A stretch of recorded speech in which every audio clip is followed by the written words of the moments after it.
ব্লগটা আমি এই বলে শেষ করেছিলাম যে ওর অন্নপ্রাশনে যাওয়া হবে কিনা জানি না, কারণ আমরা বিয়ে বাড়ি বা অনুষ্ঠান বাড়ি খুব কম অ্যাটেন্ড করি।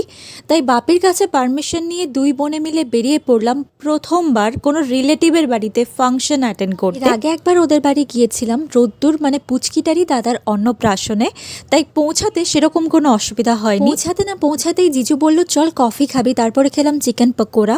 সকাল থেকে বেরিয়েছিলাম বলে সোয়েটার টুপি সব পরে এসেছিলাম, তাই ওপরে গিয়ে আগে একটু রেডি শেডি হয়ে নিলাম। তারপরে চলে গেলাম ব্রেকফাস্ট টেবিলে, কচুরি আলুর তরকারি আর নলেন গুড়ের রসগোল্লার সাথে ব্রেকফাস্টটা কমপ্লিট করলাম। তারপর পুচকিটাকে গায়ে হলুদ মাখানোর প্রতিযোগিতা আর ফটোশ্যুট শুরু হলো।